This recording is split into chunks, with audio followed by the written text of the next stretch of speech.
My name is Oluwakemi Sheba. I'm a customer service professional. I'm a customer service and experience coach, stroke trainer. I'm a public speaker, an inspirational leader, an influencer, a mentor, and best of all, I'm a mom to two lovely kids.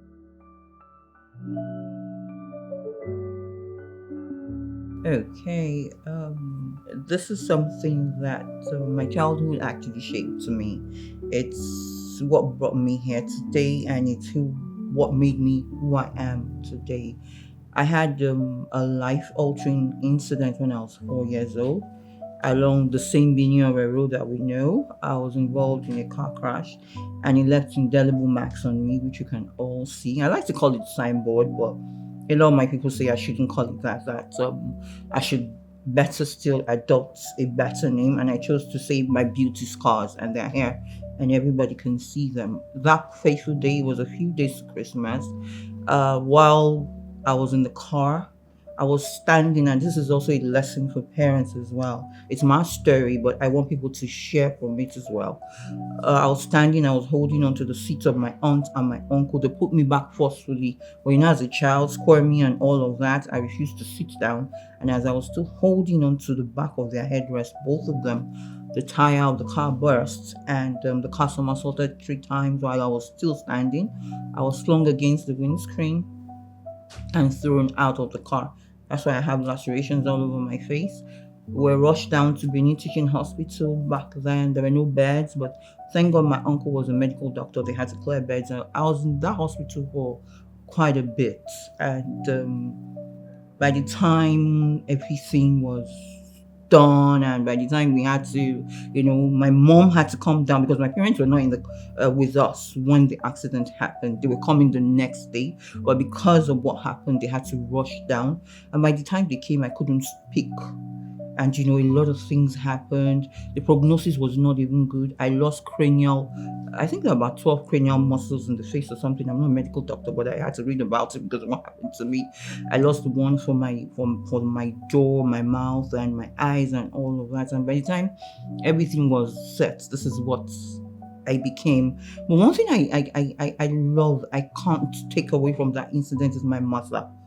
I will always, for the rest of my life, be eternally grateful to my mom, because when she came down, there was a procedure they said they were going to do, that there was fluid in my brain, and that if the fluid tipped to a certain side, I was not going to be useful to her, I was not going to be useful to society, I was not going to be useful for anybody. I was practically going to become like an imbecile or a retard. But my mom said something, and I can never forget. My mom said, whatever she becomes, leave her for me. And that's why I'm alive today. And that particular incident, I've always known myself since I was 4 years old like this. From 1 to 3.5, 4, I really don't know what I look like. I would really love to know what I would have looked like, but I have a few pictures. But as I say, in everything, give thanks to God. This incident made me, while growing up, I just have to give a little bit of background story. It made me lose myself. It made me reject myself. There was so much stigmatization about me. I couldn't pass 1, 2, 3, 4, 5 people, and they would turn around and look at me and start laughing. Serious giggles that I used to ask God. You know how people ask God when these days? My God when was not about maybe I want to get married or something like that. My God when was, God, why did you take me away? Why are you leaving me on earth to go through this ridicule? I've heard so many things so many times. Some people even told me that who was going to marry this, in quotes. They didn't say it all out, but that was what it was. Who was going to marry this monster? She was never going to get anybody to marry her. And growing up, and that was just it. And I just kept doing life like that. It was so much. I bottled a lot in. I had friends, but a lot of times my friends would be like, Akemi, you're so put together. But I knew the inner struggles I was going through.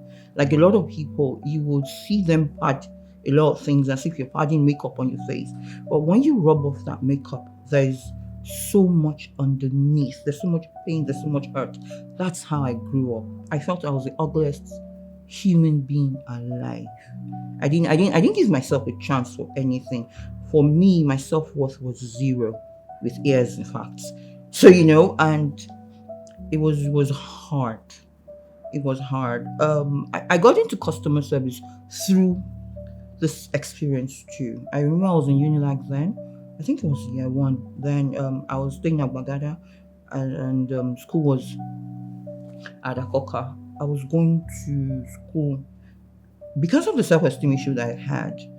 I'm looking at you right now. Back then, I couldn't look at anybody. I was always looking down. I had my knapsack. I was walking and I was trudging sand, but I couldn't look anybody in the face. It was only when I heard my name I would look up. It was that bad because even when I got admission to uni, like my mom had to beat the Nigerian mother into me because I told my mom that, University of Lagos, that's Shakara school. Look at me. How am I going to fit with them? And I remember my matriculation day. It was horrible. I didn't want to really come out, but I did eventually. That day, I'm going to go back to that. That day, I was going to school. There was a long queue. As usual, my head was down, and as I was walking down to the back of the line, I heard my name. I raised my head. It was a classmate of mine. I can't remember her name now. She told me to come in front of her, that there was space. And I said no, that I would rather walk all the way down to the end of the line. She said, no, Joe, that the bus is almost coming and all that, She just pulled me in. And the next thing I heard, maybe if the lady had known that I was a full-blown Yoruba girl, she might not have said what she said. So I'm going to paraphrase what she said to me in English. She said, who allowed this girl with the bent mouth and the 4:15 eyes to get in the line before her? And the world stood still for me. It was as if the ground should just open up and swallow me. Everybody was shocked. But the next thing that happened was everybody just looked back and started, berating this girl. How could she talk like that? Does she not know that God created everybody equally and all of that? And while all that was going on, the campus shuttle came. I got in. I cried all the way to school. And it was there and then I made up my mind that I would never subject anyone to that kind of thing. And that's where the empathy I have for customer service came in. I said I would always be a people person because I know what it means when people are against you. Because people don't understand what you've been through. And that's how I got into customer service. People were like, when they see me at the desk, I left Union Bank as head of customer service. A lot of times when some people come in and they see me, they're taking aback that how come this person's at the front desk? But by the time they see me do my job, they're blown away. They forget that this is what they see and they look at the person doing the job. So that's a little bit of my background story.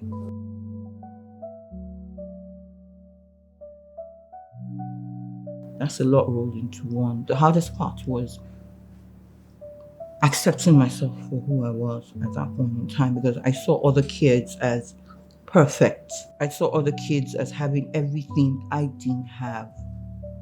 I saw other kids as being able to do things that I couldn't do because I thought that this was what I was just all about. I didn't look inwards. I didn't think that there was more to me than my face.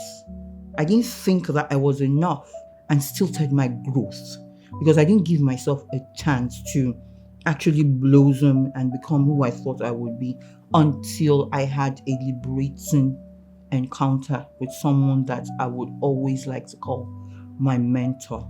Because as a then, there was so much ridicule. I couldn't, like what Yorubas would say, mi o ba egbe pe. I couldn't compete with my peers because of what happened. Well, it was just a mindset. And I thank God that I was able to get liberated and I stood and I rose above those tides and I am who I am to this day.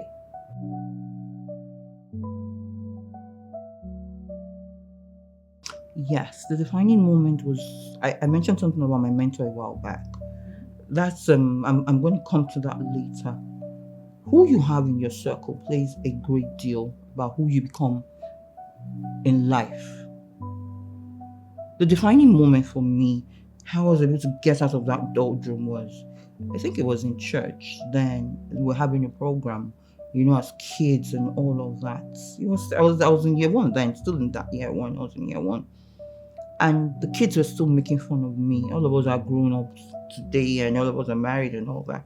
But then they didn't know better. They were laughing at me, jeering at me, calling me names and all of that. And I just started crying, and the God one started again. And there was this guy in my church then. He was the president of our youth stuff. So he just came and he told me, he didn't even know what he did that day. He just came and he told me, he called me outside and I'm like, what's wrong with you? And I started the tears and the flood of tears all over again. And he said, when you get home, look in the mirror and ask God for forgiveness. I was looking at this guy like, is something all right, And the guy was like, have you seen how tall you are? Because, when he was coming from that side, I was wondering, as in, what has my height got to do with what I'm talking to you about? He was like, have you seen the way you carry yourself? Have you heard the way you speak? Have you seen yourself move? Do you know how intelligent you are when you speak? And the guy just kept rolling the things in, and I was taking them in. I was like, this thing is making sense. So, and I put it together. And I got home and I actually stood in front of the mirror and looked in front of the mirror and he's actually saying the truth. I do have something. And then was this defining moment for me. I was in year one then, I think I was second semester, year one. By the time we resumed year two, when they say there was a paradigm shift, when they say you have the Superman cape, somebody just gave me a Superman cape and I just wore it and I went to the market. I rebranded. I got clothes. I got shoes. I started making my hair. When I got back to school, the people that didn't used to see me in different faculties, the music in court then was now like, why is Hashakara so much? Forgetting that I was coming from somewhere and I had broken loose from where I was coming from. And I was a better and a saner person. Who you have in your circle determines how far you go. And that was the defining moment for me. That defining moment is what, how will I put it, built the blocks up to where I am today.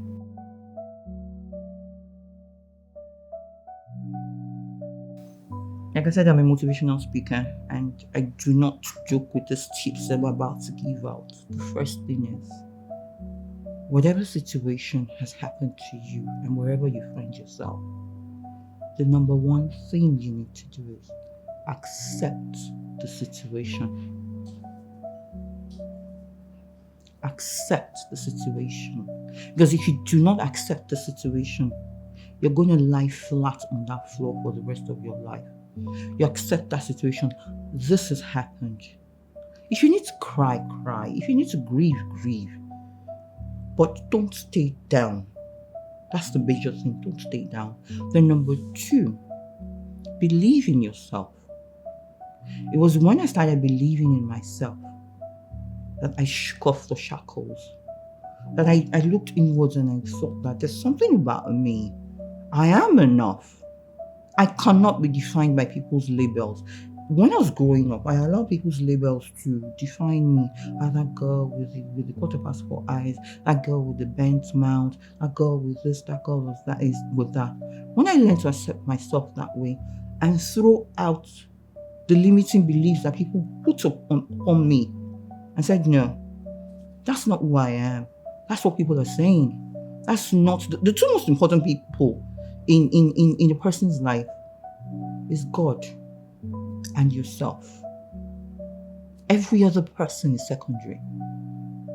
Once God has spoken and He has told you what it is that you are and who you are and who He has made you to be and where He's taking you to, that's just it. There might be a little bit of inroads, but you always get to that place. Then number 3, I said it when I was speaking earlier. Who do you have as your support system? Who are those around you? Who do you surround yourself with? You can only go as far as the people you have in your circle. If you have naysayers in your circle, you would certainly be someone that is always ready to accept no's in your life. Or if you have, just like our National Assembly say, I's have it, if you have the people that say I every time in your life, you can do it. You can go for it. You are much more than this. Fine, come, just like coaches, get up. You can do it and all that. They push you. That's just it. Your support system. Number 4, don't be too rigid about what has happened to you. Learn to be vulnerable. I am being vulnerable this way. It took me a lot. And even till now, as grown up as I am and how far I've come, I still get the imposter syndrome once in a while. But I shake it up that no, I have gone past that. I remember the first time I made a video on LinkedIn. I didn't want to post that video. There was a competition or something, and I just said, I won't post this video and all that. But the thing just said, okay, fine. I even did the video in church. I just said, let me just post it that Sunday. Did you know that was my very first ever video? And I posted it on LinkedIn, and that video got over 3,000 likes and over 100,000 views. And I was like, what did I say? How come these people that it resonated? And so many people came to me afterwards, even in the DM. There was a lady that came and was like, she has had, because this is called facial palsy, that she had an accident, and that for the last 2 years, she has found it difficult to come out. And whenever she's going out, she has a shawl, and that because I've been through it, I was able to tell her that it's not something that you should be ashamed of. You didn't bring this upon yourself. It happened and there's nothing you can do about it. But what you can do right now is take yourself away from that situation and that circumstance that's telling you that because this happened, you cannot amount to anything. That's what the devil wants you to do, to sit down there and continue to wallow in self-pity. That man, I'm a Christian, that man that was calling Jesus, son of David, have mercy on me. He spoke because he knew that he could get healing. Speak and don't limit what you have to say. And number 5, don't relent on personal development. Develop yourself. Always want to be better than where you were. The best a lot of people thought was she can't amount to anything, maybe after secondary school. Because someone actually told me one time before he started speaking to me that he thought I was actually a retard. That was in Unilag. Like, wow, he thought I was a retard. Like, the way he saw me because then I went into the classroom from the back. Immediately after lectures, I'm leaving the classroom. I didn't used to speak to anybody. So he always thought because I was a loner, I was a recluse and all of that. But the day I transformed like a butterfly, things became better for me. Then please prioritize your personal development. It's for you, it's for no one else. And nobody can take it away from you. The better you become, the more people start to appreciate who you are. Then lastly, I would also want to say, do not allow the circumstance or time derail your purpose and your vision in life. I could have said that because this happened, because that happened. I went back for a master's degree I got my master's degree almost 22 years after my first degree. I didn't allow time to derail me. So basically, that's how I came out of it. And lastly, bonus tip, always do personal affirmations. I am enough. I am bold. I am beautiful. I am who God says I am. I am wonderfully and fearfully made. And as you continue saying that, what you speak becomes a part of you. So basically, that's it.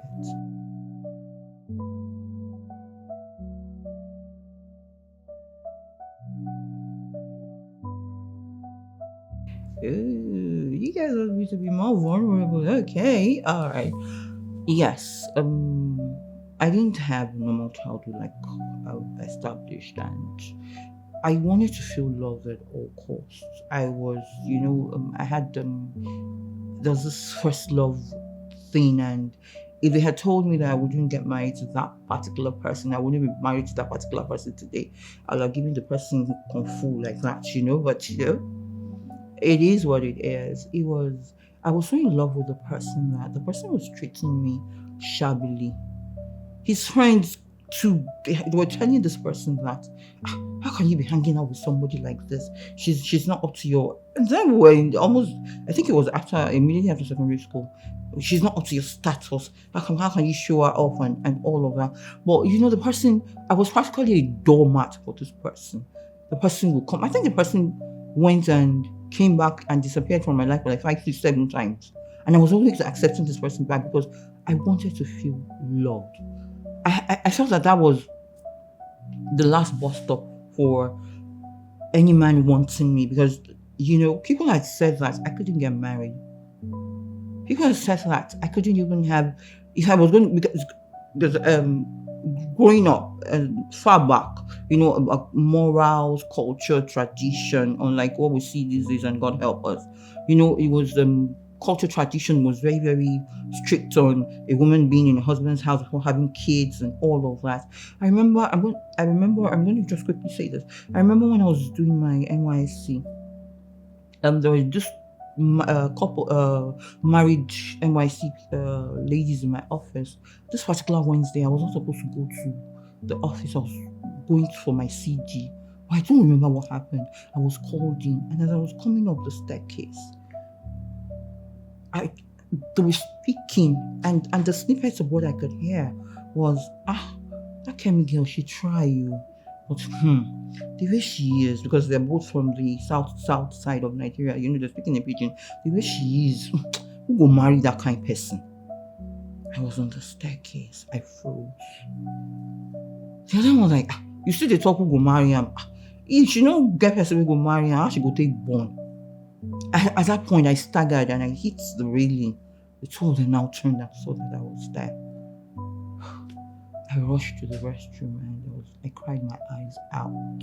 I cried my eyes out so much that I was like, God, if this is what my life is going to continue to be, please take me. Because I don't see any hope in it. Educationally, everywhere I am ridiculed. So who is going to love me? How?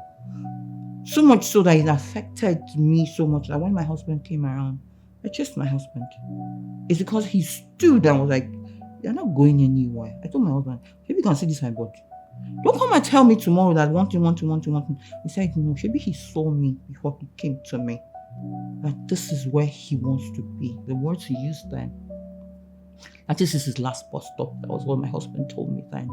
And I couldn't believe him. So much so that, and he did everything for me.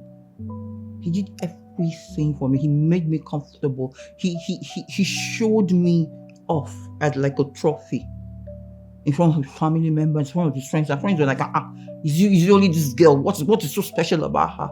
It was like, I know what I'm talking about. Just leave her for me. The day we were getting married, my husband was more excited than I was the day we were getting married. And I was just looking at my husband every second that, say this man will not run away now. Will he not disappear? Because, the mindset had been, who's going to marry this girl? So for me to actually see them bringing yam, bringing this, bringing that, and they're coming to Dobale and said they want to take me,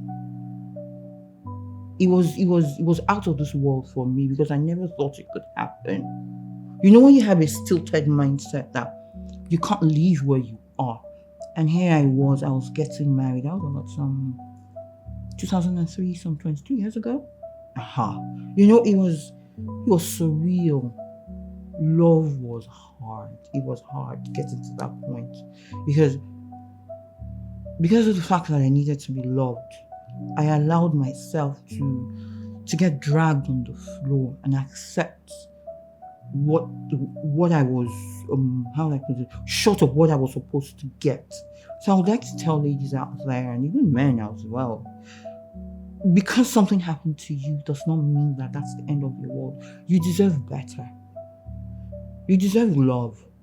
It might not come immediately, it might not come as you wanted, but it will certainly come.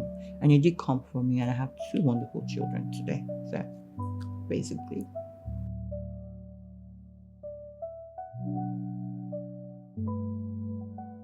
My kids are the apple of my eye.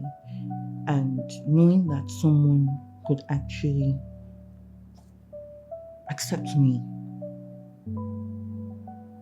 like this, it really, really got to me.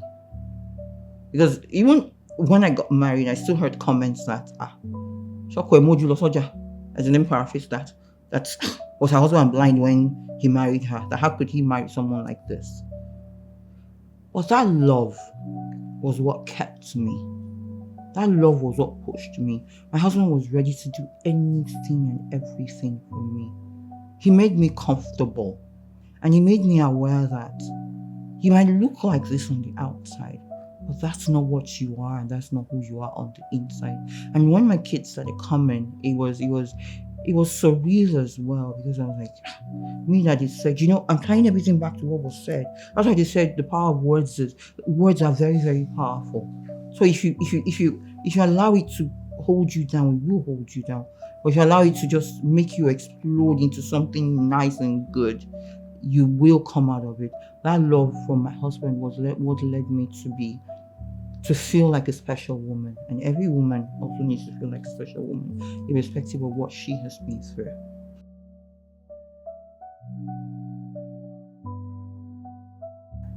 Yes, even recently, I think 2-3 days ago, I saw a child looking at me intently. So it reminds me. I saw a child looking at me intently. I knew what the child was looking at. This was just 2-3 days ago. I just held on to the child's cheeks and I said, "You love this fine woman, Abby." And the child just smiled and was embarrassed. I was like, "It's fine." When my kids were growing up, they're a little bit grown up now, and I go to drop them in school, the other classmates will be laughing, and they will go to one corner, they'll be pointing, they'll be jeering and all that. My son used to be so angry. My son would be like, "Mommy, my son will want to fight." Why are you fighting? This is how I am. But what you will try to show them is, this is not what defines your mom. And as long as my kids accepted me, and my kids showed me so much loving even when we were outside. My kids, I can't remember where we went one time like that. As someone was hanging on to me for so long. Both of my kids, they got up from where they were. Both of them, they just came to my side and just held on to me. And the person had to be like, "These kids love you." Like, yes, now, their mommy. So why would they not love me? So my kids, and they gave me hope. Especially my son too. But my daughter, is very emotional anytime I look at her, because sometimes I've always wondered how I would have looked like without my beauty scars. But whenever I look at my baby girl, I just see what the devil thought he had taken from me. Her birthday was sometime last weekend. I just said it, and she called. She's not around right now. She called me. She was like, "Mom, that was so beautiful." I said, "Yes." What the devil thought he stole from me, because she's as tall as I am. She's beautiful. She's very well spoken to, and all that. So I'm sorry, I'm a bit. The connection I have, especially with my baby girl, maybe because I see, okay, fine, she's an extension of me. When I look at her, I see what I would have been. But since I was not that, she is, and she embodies what I would have been. And I just realized, God, that she's doing well. She's taking the whole of me and she's running with it.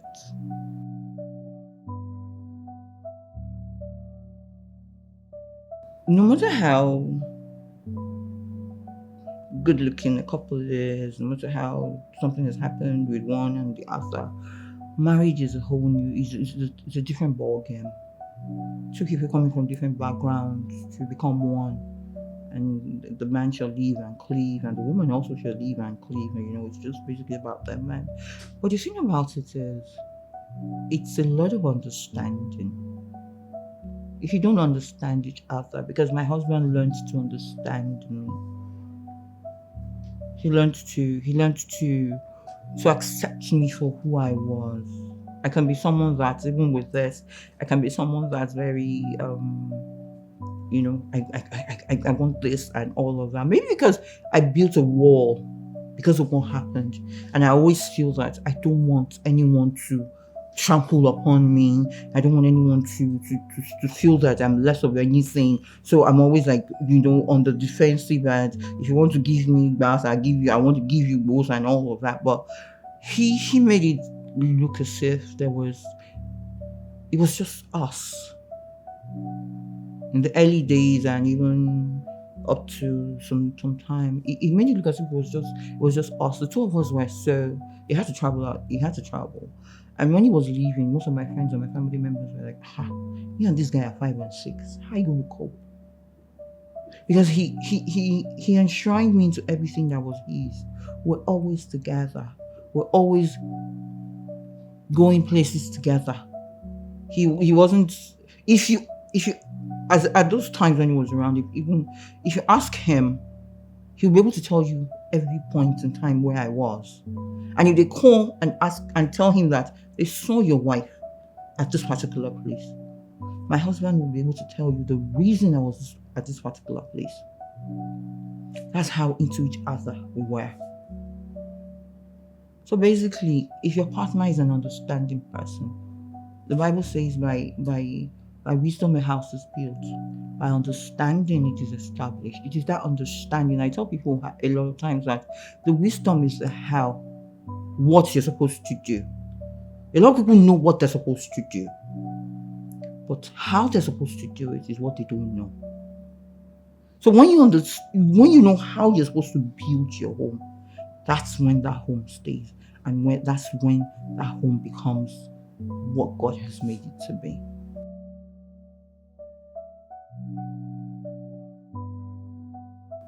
Basically, it wasn't easy. It wasn't easy because I had to battle so many things. I had to battle with people knowing first that I was a professional before you labeling me. Before you label me, you know that this is my work and I do it and I'm very good at it. I remember one time when I was still in the bank, a manager from another branch came. And I've had that so many times. But when people work with me, they know that maybe in my area we had regions then. I don't know what it is right now. We had regions then, and in my particular region, they were looking for someone that was good in operations. The next thing you hear, call Sheba. That's how good I was. So, but this particular episode, so I had so much entrenched myself and had pushed myself forward that my manager, when she came, the very first time she came from another bank and she became a manager in our place. And she said the first time she saw me, and she actually thought I was the head of banking operations, because when she came in, she saw me that I was arranging things, I was, moving things, and everybody was like, talking to me, and I was making things move. But that particular day, another manager from another branch came. I thought she was looking at me funny. I kept on doing my work. I didn't bother myself.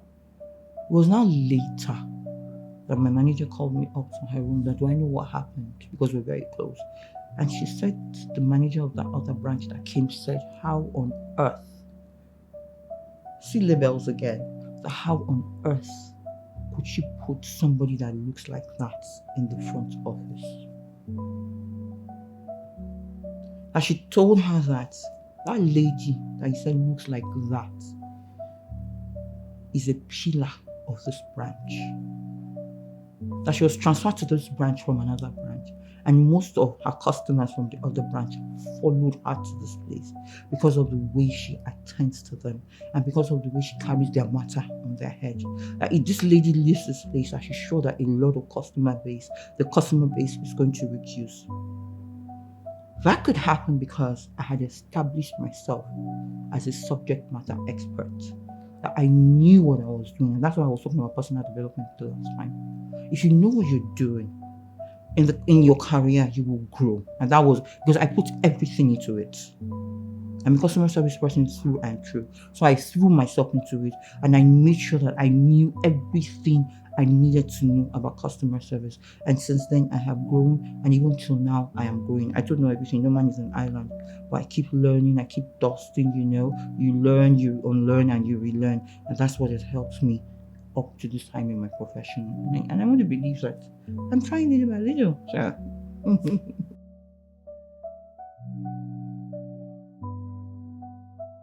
Okay, fine. I would just like to put it this way.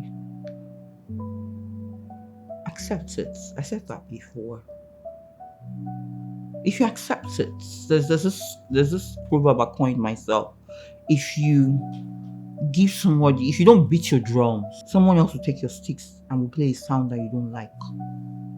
So you need to beat your drums by yourself, so that someone else will not beat what you don't like and you now start dancing off key. What I would tell whoever is going through something physical, especially physical, that you can't really hide. For me, it's physical, but okay, fine. I would say physical and emotional, and I want to join other matters to it. Emotional, psychological. Accept the situation first and foremost. If you don't accept the situation, it will continue being a whirlwind that keeps blowing you and keeps hovering over you until you yourself say, just like the master said, peace be still. That storm will continue raging and it will not stop. So you need to accept yourself and accept that situation. That's the key word. Accept, or rather key words. Accept yourself. Accept that situation. Then whatever comes after will be better. Some people, I hear that before you abuse them, maybe some people that are obese, or maybe something is happening to them. Okay, fine, in fact, they'll make fun of themselves first and foremost. Because before you now, what else do you want to tell them? They've accepted themselves. So whatever you're throwing at them, it's not going to sink, it's just going to bounce back. Accept yourself and accept the situation, and every other thing is just going to sort itself out, just like that once you do. Because you will know what to do once you have accepted yourself and accepted the situation.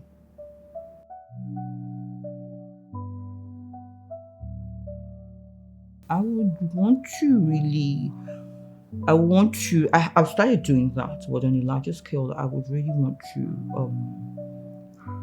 mentor girls more, because especially what we have in society now, a lot of ladies, they don't believe in themselves. I'm always going to go back to that. They believe they are less of themselves. They believe what society throws at them and the stereotypes that society will always bring back to them, that if you don't do this, you cannot get this. If you don't do this, you cannot be this. I always like to use my story to inspire ladies, as in, because something happened to you, it might not be physical, like I said. Maybe you come from a poor background or less privileged, let me use that word like that, and you now feel that you can't make anything of yourself. That's not it. That's still a narrative that the society and culture and people are selling to you. And as long as you gobble that hook, line, and sinker, you are always going to remain there. And one of the things I'm doing, and I plan to continue to do, is to speak and create awareness that you are more than who people say you are. And every forum and every collaboration I can get, I would welcome it, to work with people and to also continue to propagate the gospel of girl children being more than people give them credit for. We're powerful, and we can continue to be more powerful. Girls rule the world, so we're going to continue.